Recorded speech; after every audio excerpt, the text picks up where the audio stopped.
Hujan turun perlahan sore itu, membasahi tanah desa Karangjati yang dikenal akan ketenangannya. Burung-burung enggan berkicau, langit menggantung kelabu, dan aroma tanah basah menyebar dari sawah ke pekarangan. Di ujung desa, berdirilah sebuah rumah tua bergaya joglo, dikelilingi pagar kayu yang mulai lapuk oleh waktu. Di sanalah Bu Lestari tinggal, seorang janda yang sejak kedatangannya 3 tahun lalu selalu menjadi buah bibir warga. Bu Lestari dikenal tak banyak bicara, tetapi senyumnya selalu disapa setiap pagi. Dengan balutan kain batik dan kebaya sederhana, ia menyapu halaman sambil menyiram bunga melati yang tumbuh rimbun di sisi teras. Meski usianya hampir 40, kecantikannya tak pudar. Wajahnya tenang namun menyimpan duka. Ditinggal mati oleh suaminya karena kecelakaan kerja di Kalimantan, ia memilih kembali ke tanah kelahiran di Karangjati. Desa Karangjati berbatasan langsung dengan sebuah kompleks perumahan baru yang dihuni kalangan pegawai kota. Disinilah mulai muncul keributan diam-diam. Sejak kompleks itu berdiri, para satpam yang bertugas bergantian jaga di pos belakang. Salah satunya adalah Bayu, lelaki muda berusia 26 tahun, baru 2 bulan bekerja, dikenal ramah dan rajin. Tapi entah mengapa, warga mulai melihat Bayu lebih sering berada di dekat rumah Bu Lestari. Setiap malam, setelah pergantian jaga pukul 9, Bayu kerap terlihat berdiri dekat pagar belakang rumah janda itu. Kadang sambil merokok, kadang hanya dia menatap langit. Sesekali, suara lembut terdengar dari arah rumah Bu Lestari. Tidak jelas apa yang dibicarakan. Tapi bisik-bisik mulai menguar di warung Bu Warti. "Aku lihat sendiri, Bu."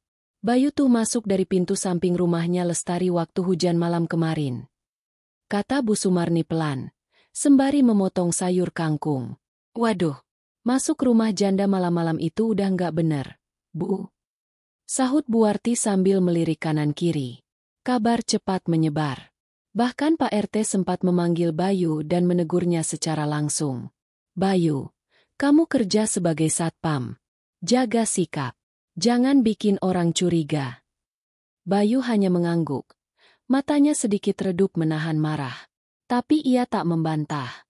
Sementara itu, Bu Lestari seolah tak peduli. Ia tetap beraktivitas seperti biasa.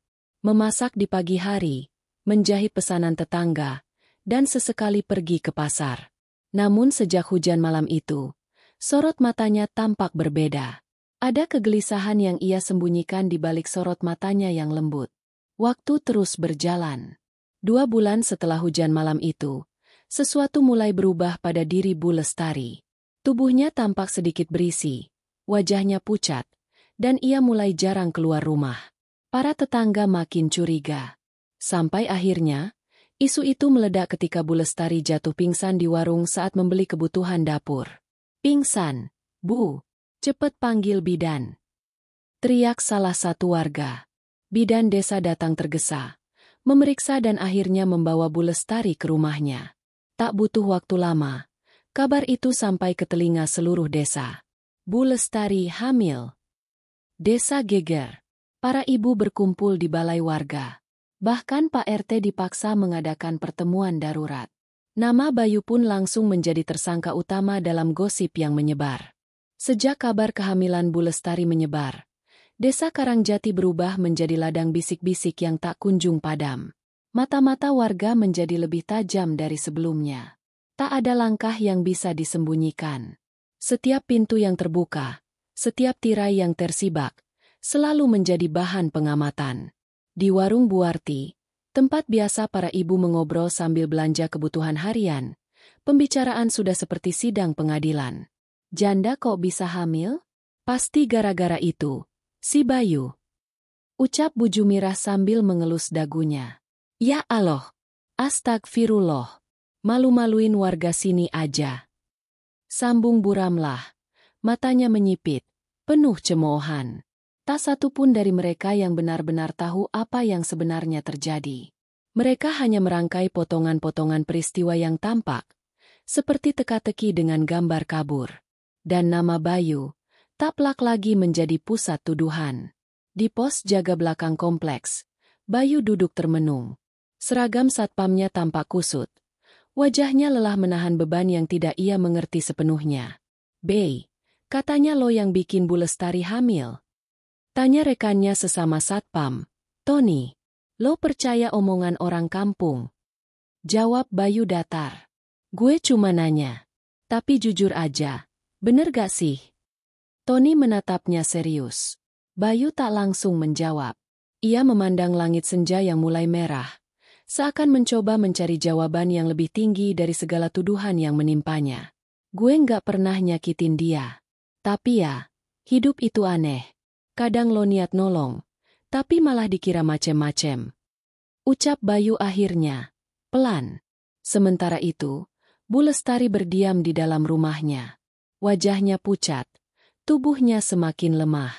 Kehamilan itu bukan sesuatu yang ia banggakan, bukan pula sesuatu yang ia rencanakan. Ia hanya ingin hidup tenang, menambal luka masa lalu.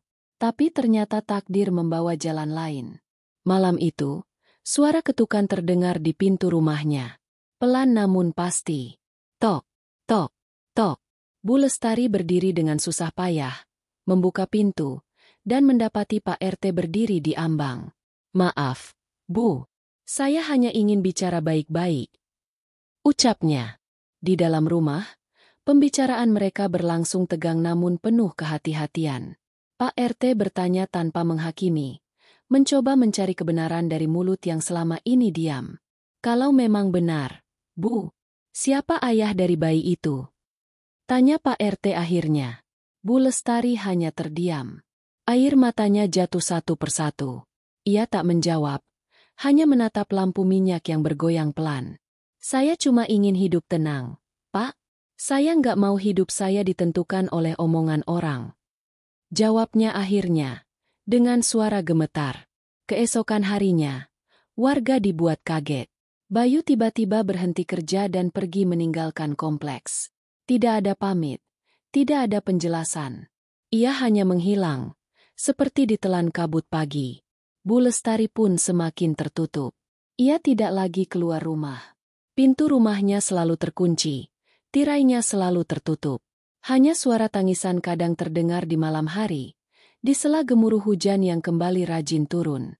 Namun di tengah semua keheningan itu, muncul satu tokoh baru. Seorang ustaz muda yang baru ditugaskan ke desa, Ustaz Anam, melihat ada yang tidak beres dengan sikap warga. "Kita tak bisa menghakimi tanpa tahu isi hati orang lain. Belum tentu apa yang kalian lihat, itu yang sebenarnya terjadi," katanya dalam pengajian malam Jumat. Beberapa warga mulai merenung. Tapi sebagian tetap bersikukuh dengan pendapat mereka. Di tengah tekanan sosial yang makin menggila, seorang janda seperti Bu Lestari harus memilih, membiarkan dirinya dihancurkan oleh gosip, atau berdiri melawan dengan kebenaran yang selama ini ia simpan rapat-rapat. Namun, ada satu rahasia yang belum terbuka. Sesuatu yang bahkan tidak diketahui oleh Bayu sendiri. Sebuah malam di masa lalu yang menjadi titik awal dari segalanya. Malam ketika listrik mati di desa, dan seseorang masuk rumah Bu Lestari, bukan dari pintu belakang, tapi dari jendela samping yang ia lupa dikunci. Hujan deras mengguyur desa Karangjati pada malam itu. Malam yang tak pernah benar-benar dibicarakan oleh siapapun. Listrik padam sejak pukul 8. Langit gelap seperti hati yang sedang dikuasai ketakutan. Di rumah tua milik Bu Lestari, hanya ada suara air yang menetes dari genting bocor dan aroma kayu basah yang memenuhi udara. Saat itu, Bu Lestari baru saja selesai melipat baju. Ia menyimpan tumpukan pakaian di lemari tua yang berderit ketika dibuka. Lampu minyak menjadi satu-satunya cahaya yang menerangi ruangan. Ia tak menyangka bahwa malam itu akan menjadi titik balik dalam hidupnya. Pukul 8:30, angin kencang menyapu halaman. Hujan semakin deras. Bu Lestari menutup jendela satu persatu. Tapi ada satu jendela di ruang tengah yang luput dari perhatiannya. Jendela itu menghadap ke arah belakang rumah, tepat di sisi pagar yang berbatasan dengan pos satpam kompleks. Dan dari situlah, seseorang menyelinap masuk. Bayangan itu tinggi dan tegap. Langkahnya perlahan, seolah sudah mengenal isi rumah. Suara kayu berderit membuat Bu Lestari terdiam. Ia menoleh, tapi sebelum sempat bertanya, Sosok itu sudah berdiri di ambang ruang tengah. "Bayu?" gumam Bu Lestari lirih. Namun sosok itu tidak menjawab. Ia melangkah maju, menghampiri Bu Lestari yang berdiri kaku di tempatnya. Wajahnya samar diterangi lampu minyak. Dan ketika kilat menyambar, baru terlihat jelas. Bukan Bayu. Bukan orang yang dikenalnya. Tubuh Bu Lestari gemetar. Ia mundur perlahan, mencoba meraih sapu lidi yang tergeletak di dekat pintu. Tapi sosok itu lebih cepat. Ia menangkap tangan Bu Lestari dan mendorongnya hingga terjatuh ke lantai. Mulut Bu Lestari dibekap. Jeritannya tertelan oleh raungan angin di luar. Malam itu, waktu seakan berhenti. Tidak ada pertolongan. Tidak ada saksi. Hanya Allah yang Maha Melihat. Beberapa saat kemudian, sosok itu menghilang, secepat datangnya. Bu Lestari terdiam dalam gelap. Tubuhnya menggigil tak hanya karena dingin, tapi karena luka yang tak terlihat. Esok harinya, ia memilih diam. Tak ada satupun kata keluar dari mulutnya. Ia hanya menyapu halaman seperti biasa, menyiram bunga seperti biasa, dan menyapa tetangga seperti biasa. Tapi sejak malam itu, tidurnya tak pernah nyenyak. Dan ketika tubuhnya mulai menunjukkan perubahan, ia tahu, sesuatu tumbuh di dalam dirinya, hasil dari malam yang tak pernah diceritakan. Waktu berlalu. Para warga masih berkutat pada asumsi bahwa Bayu adalah pelakunya. Bahkan setelah Bayu pergi tanpa jejak, mereka tetap tak peduli. Bagi mereka, 1+1 sudah cukup untuk menyimpulkan dosa. Namun Bu Lestari tahu, kebenaran tak semudah itu diungkap. Ia takut. Ia malu. Ia tak ingin bayinya tumbuh di tengah kebencian dan fitnah. Tapi lebih dari itu, ia tak ingin anak itu lahir tanpa kejelasan. Satu-satunya yang ia percaya adalah Ustaz Anam. Lelaki muda itu datang ke rumahnya suatu sore, di bawah langit mendung. Ia membawa setangkai bunga melati dan sebotol madu. "Saya tahu ibu sedang menanggung beban berat. Kalau ada yang ingin ibu bagi, saya bersedia mendengar. Bukan sebagai ustaz, tapi sebagai sesama manusia," katanya lembut. Air mata Bu Lestari tumpah seketika. Ia belum pernah merasa setenang itu sejak malam kejam itu terjadi. Namun mulutnya masih terkunci. Ia belum siap membuka luka itu kepada siapapun. Bahkan kepada seorang yang hatinya seputih Ustaz Anam. Beberapa hari kemudian, kejutan lain mengguncang desa. Seorang wanita dari kota datang ke kantor desa. Ia mengenakan kemeja putih dan rok hitam, matanya tajam. Namanya Mbak Rika, petugas dari Lembaga Perlindungan Perempuan yang dikabarkan datang karena ada laporan anonim dari seseorang yang tak dikenal. "Kami mendapat kabar bahwa seorang perempuan di desa ini mengalami pelecehan dan hamil di luar kehendaknya," ujar Mbak Rika di hadapan Pak RT dan beberapa tokoh desa. Sontak wajah Pak RT berubah pucat. Ia tak menyangka masalah ini sampai ke kota. "Siapa yang melapor?" tanya Pak RT dengan suara serak. "Maaf. Itu dirahasiakan. Tapi kami akan melakukan investigasi," jawab Mbak Rika tegas. Desa Karangjati pun kembali panas. Warga mulai menduga-duga siapa pelapor sebenarnya. Tapi tidak ada yang tahu bahwa yang mengirim laporan itu adalah Bayu, yang meninggalkan desa setelah menyadari bahwa semua tuduhan akan terus menimpanya. Ia memilih pergi, tapi sebelum itu, ia mengirim surat dan laporan ke kota, berharap keadilan bisa datang kepada Bu Lestari. Namun keadilan bukan perkara mudah di desa kecil yang dibentuk oleh stigma dan tradisi lama. Warga marah karena merasa desa mereka tercemar. Mereka menganggap Bu Lestari membawa aib, bukan luka. Mereka lupa bahwa bukan dia yang meminta kejadian itu terjadi. Malam kembali turun.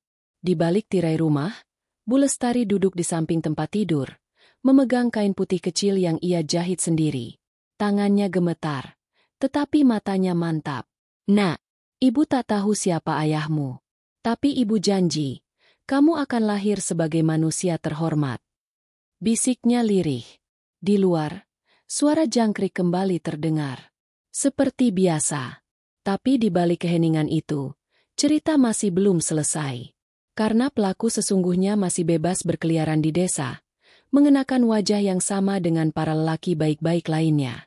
Dan malam itu, Seseorang mengintip dari balik pohon jambu di halaman rumah Bu Lestari. Angin malam membawa aroma lembab dari tanah yang baru saja tersiram gerimis. Di halaman rumah Bu Lestari, pohon jambu air berdiri kokoh. Dahannya menjuntai menutupi sebagian atap rumah. Buahnya mulai ranum, tapi tak ada tangan yang memetik. Sejak peristiwa malam kelam itu, halaman rumahnya seperti dibekukan oleh waktu. Namun malam ini berbeda. Di balik rerimbunan daun, sepasang mata mengintip dari gelap. Diam, tanpa suara. Ia berdiri cukup lama, memperhatikan rumah tua itu dengan napas tertahan. Jejak sepatu lumpur tertinggal samar di bawah batang pohon jambu. Di dalam rumah, Bu Lestari sedang menatap langit-langit kamarnya. Kandungannya memasuki usia 5 bulan. Tubuhnya mulai berat, tapi bukan itu yang menyulitkannya. Yang membebani adalah ketakutan yang tak kunjung hilang. Sejak kedatangan Mbak Rika dan tim dari kota, Bu Lestari seperti diambang jurang. Ia merasa dunia luar mulai menembus dinding ketenangannya yang selama ini ia bangun sendiri. Ia tahu, jika semua terbongkar, kehidupan di desa ini tak akan pernah sama. Tapi diam juga bukan pilihan. Karena jejak masa lalu tak bisa dihapus hanya dengan menutup jendela. Keesokan paginya, kejadian tak terduga kembali mengguncang warga. Pak Suro, salah satu tokoh desa yang juga dikenal sebagai juragan tanah dan tokoh adat, ditemukan pingsan di halaman belakang rumahnya. Di dekat tubuhnya, ada secari kertas berisi tulisan tangan. Orang yang kau injak malam itu, kini berdiri. Dan dia akan bicara. Warga heboh. Polisi dari kota turun tangan. Tapi tak satu pun warga menyambut mereka dengan jujur. Semua tutup mulut. Seakan takut membuka sesuatu yang selama ini mereka sembunyikan. Di balai desa, Pak RT, Mbak Rika, Ustaz Anam, dan beberapa warga terpilih diundang untuk rapat terbuka. Bu Lestari diminta hadir, tapi ia menolak. Biarkan aku istirahat. Aku lelah menjadi bahan tontonan. Katanya pada Ustaz Anam yang datang menjemputnya pagi itu. Ustaz Anam akhirnya menjadi juru bicara. Dengan tenang ia berdiri di hadapan semua. Desa ini sedang sakit. Tapi bukan karena satu orang. Melainkan karena semua orang di sini memilih dia melihat luka terbuka dan membiarkannya membusuk. Ucapnya tajam. Suasana ruangan hening. Tak ada yang berani bersuara. Kita tidak hanya mencari siapa yang menghamili Bu Lestari. Tapi kita sedang mengungkap wajah asli dari siapa yang selama ini kalian anggap terhormat. Dan saya yakin, ada yang menyaksikan malam itu. Semua mata saling berpandangan. Di hari yang sama, seorang anak kecil bernama Dara, cucu dari Bu Jumirah, pulang dari bermain sambil membawa benda aneh. Sepatu kulit laki-laki berlumuran lumpur kering. Ia menemukannya tak jauh dari pohon jambu di halaman rumah Bu Lestari. Ibunya panik. Tapi sebelum ia bisa membuang sepatu itu, tetangga sebelah sudah memotret dan mengunggah ke grup WhatsApp warga. Sepatu siapa ini? Ada di halaman Bu Lestari. Harus diusut. Gambar itu menyebar seperti api di musim kemarau. Tak butuh waktu lama, warga mengenali pola sol dan warna sepatu itu. Mereka tahu hanya ada satu orang yang memakai sepatu seperti itu setiap hari. Pak Suro. Malam harinya, rumah Bu Lestari dilempari batu oleh orang tak dikenal. Sebuah tulisan merah dicoret di pagar kayunya. Jangan bawa aib ke desa ini. Bu Lestari hanya bisa terduduk. Ia tak menangis. Air matanya sudah habis. Yang tersisa hanya amarah yang perlahan berubah menjadi tekad. Ia mengambil pena dan secari kertas. Malam itu juga, ia menulis surat terbuka. Surat itu dikirim ke balai desa, disaksikan langsung oleh Ustaz Anam dan Mbak Rika. Isi suratnya tidak menyebutkan nama. Tapi isinya cukup untuk membuat seluruh desa terpukul. Aku tidak minta dikasihani. Aku tidak minta dibela.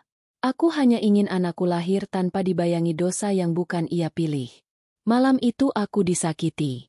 Dan orang itu masih hidup bebas di antara kita. Aku tahu kalian tahu. Tapi kalian memilih diam. Maka mulai sekarang, aku tak akan diam lagi. Surat itu dipajang di papan pengumuman desa. Semua orang membacanya. Semua orang terdiam. Namun saat malam kembali tiba, sesuatu yang lebih gelap sedang bersiap bangkit. Seseorang datang ke rumah Ustaz Anam dan meletakkan sebuah amplop hitam di terasnya. Di dalamnya, hanya ada satu foto. Foto seorang lelaki bertopi, sedang menyelinap di balik pagar rumah Bu Lestari, malam ketika listrik padam. Dan dari bentuk bahunya, itu bukan Bayu, tapi seseorang yang selama ini dianggap sebagai pelindung desa. Pagi itu, suasana di rumah Ustaz Anam jauh dari biasa. Langit cerah, burung-burung bernyanyi, tetapi udara terasa berat. Amplop hitam yang ditemukan di terasnya malam sebelumnya kini tergeletak di meja ruang tamu.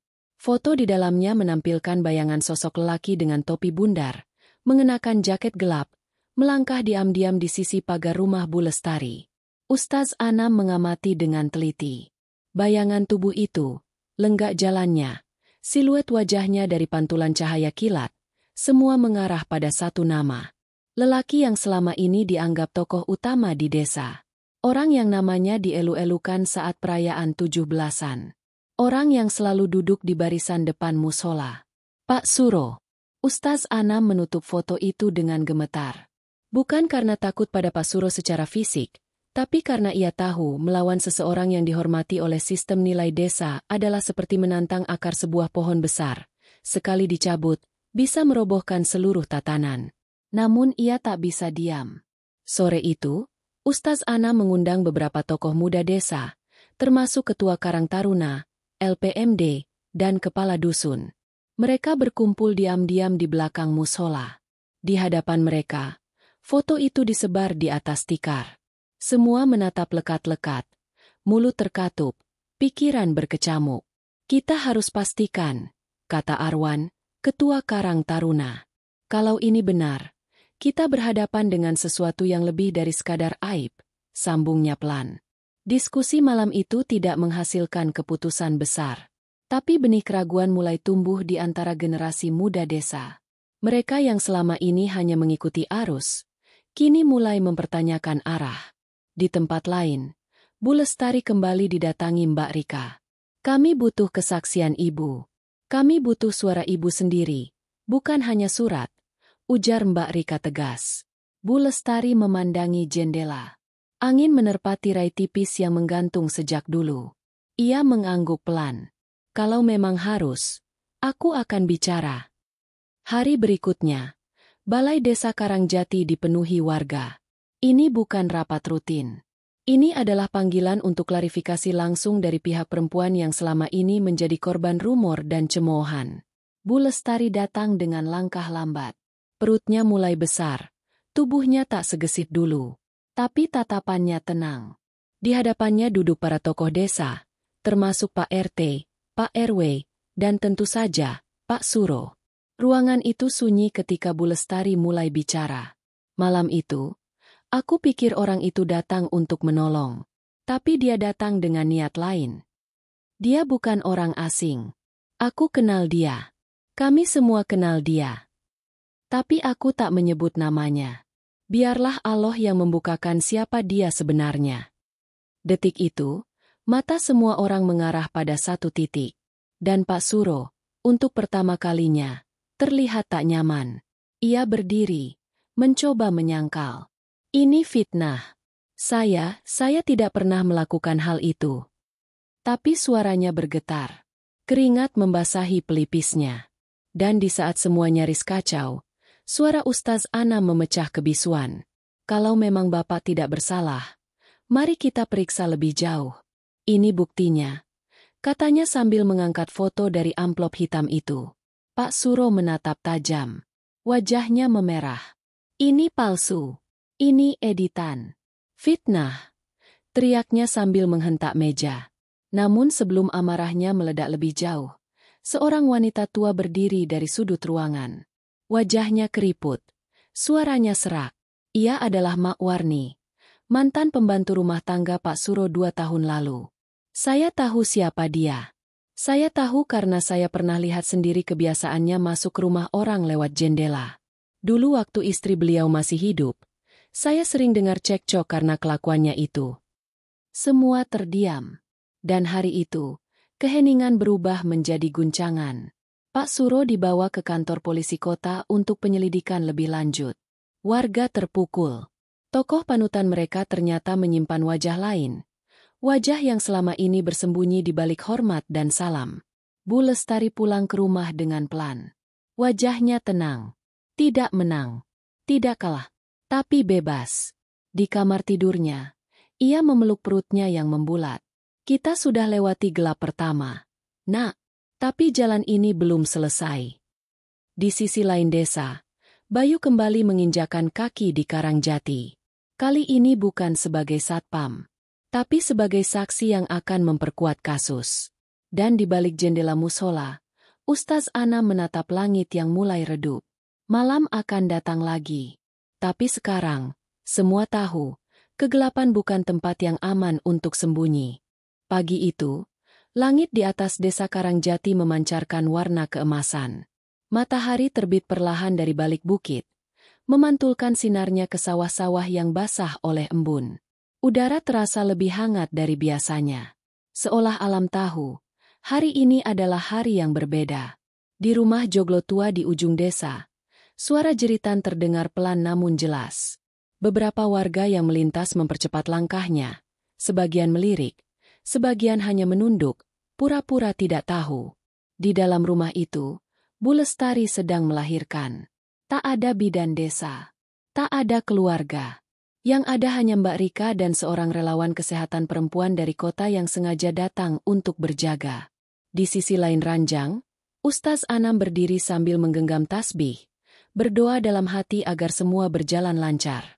Suasana di dalam kamar begitu mencekam. Bu Lestari menggigit bibirnya menahan sakit. Nafasnya berat. Keringat mengucur deras dari pelipis hingga ke leher. Ia berusaha sekuat tenaga, bukan hanya untuk melahirkan seorang anak, tetapi untuk melahirkan sebuah harapan. Harapan bahwa semua penderitaannya akan berakhir dengan tangisan pertama bayi yang dikandung tanpa kehendaknya. Dan akhirnya, tangisan itu pecah. Ngei, kuak, hidup. Tangisan itu menggema di seluruh rumah, menembus dinding-dinding kayu, membelah keheningan pagi. Semua yang mendengarnya diam. Sejenak, waktu terasa berhenti. Mbak Rika mengangkat bayi mungil itu, memeriksa napas dan detaknya, lalu menyerahkannya ke pelukan Bu Lestari. Bu Lestari menatap wajah kecil itu dengan mata berkaca-kaca. Nak, kamu lahir bukan karena cinta, tapi ibu berjanji, kamu akan tumbuh dalam cinta. Kabar kelahiran bayi Bu Lestari menyebar dengan cepat. Di grup WhatsApp warga, di warung Buarti, bahkan sampai ke telinga Pak Camat yang langsung menelepon kepala desa untuk menanyakan kejelasan. Tolong pastikan kondisi ibu dan anaknya. Dan tolong jaga jangan sampai warga bertindak di luar batas. Ucap Pak Camat. Nada suaranya serius. Namun tak semua warga menyambut kabar itu dengan sinisme. Ada yang mulai membuka mata. Ada yang diam-diam menitipkan makanan di pagar rumah Bu Lestari. Ada pula yang datang malam hari hanya untuk menyelipkan selimut bayi di depan pintu. Karangjati mulai menunjukkan tanda-tanda pertobatan sosial. Beberapa hari kemudian, Bu Lestari diminta menghadiri acara kecil di balai desa. Acara itu digagas oleh Ustaz Anam dan Mbak Rika, yang merasa penting untuk mengubah cara desa melihat peristiwa ini, bukan sebagai aib, tapi sebagai pelajaran. Bu Lestari datang mengenakan gamis putih sederhana. Bayinya digendong dengan selendang batik. Ia duduk di barisan depan. Para warga datang satu persatu. Beberapa masih menunduk saat berpapasan. Tapi tidak sedikit yang akhirnya menyapa. Selamat, Bu. Bayinya sehat ya? Lirih Buarti sambil tersenyum canggung. Acara dibuka dengan tausiah singkat dari Ustaz Anam. Ia tidak bicara panjang lebar. Hanya mengingatkan bahwa setiap manusia berhak atas kehidupan baru, atas lembaran baru, dan bahwa Allah seringkali menyelamatkan manusia lewat jalan yang tak disangka-sangka. Bayi ini lahir tanpa permintaan. Tapi ia adalah cahaya yang Allah titipkan untuk menguji kita. Apakah kita akan terus menjadi penghakim, atau menjadi pelindung? Kata-kata itu menancap dalam di hati warga. Perlahan, tatapan sinis berubah menjadi rasa ingin tahu. Mereka ingin mengenal bayi itu. Mereka ingin mengenal kembali sosok Bu Lestari yang selama ini mereka jauhi. Dan benar, Hari demi hari, satu persatu warga mulai datang. Ada yang menawarkan diri menjaga saat Bu Lestari memasak. Ada yang membawakan susu dan popok. Bahkan Bayu, yang sempat pergi, datang kembali hanya untuk melihat bayi itu dari kejauhan, tanpa berkata apa-apa. Saya cuma ingin memastikan, dia baik-baik saja. Katanya pelan pada Ustaz Anam. Ustaz Anam menepuk pundaknya. Kadang, kebaikan hanya butuh saksi diam untuk tumbuh. 2 bulan berlalu. Desa Karangjati tak lagi sama. Pak Suro masih dalam proses hukum, dan sidang pertama mulai bergulir. Desa mulai memberlakukan kebijakan baru. Semua tokoh wajib melalui evaluasi berkala, terutama dalam hal moralitas dan integritas.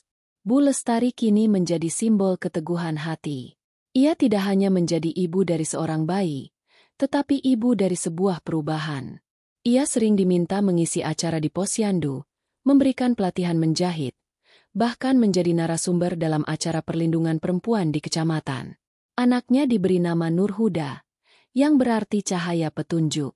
Dan setiap kali bayi itu tertawa, warga merasa ada sesuatu yang mekar dalam hati mereka. Harapan baru, pelajaran baru, dan semacam rasa malu atas apa yang pernah mereka pikirkan dulu. Karena kini mereka tahu, tak semua kehamilan di luar nikah adalah dosa. Tak semua janda adalah sasaran. Dan tidak semua aib adalah kesalahan.